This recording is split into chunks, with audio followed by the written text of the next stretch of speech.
நான் ஆணையிட்டா அது நடந்து விட்டா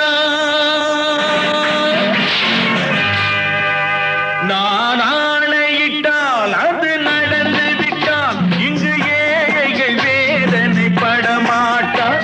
உயிர் உள்ளவரை ஒரு துன்பமில்லை, அவர் கண்ணீர் கடலிலே விழமாட்டார். அவர் கண்ணீர் கடலிலே விழமாட்டார்.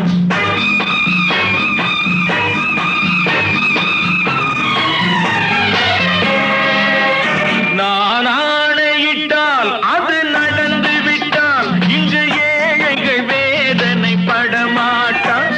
உயிர் உள்ளவரை ஒரு துன்பமில்லை, அவர் கண்ணீர் கடலிலே விழமாட்டார். அவர் கண்ணீர் கடலிலே விழமாட்டார்.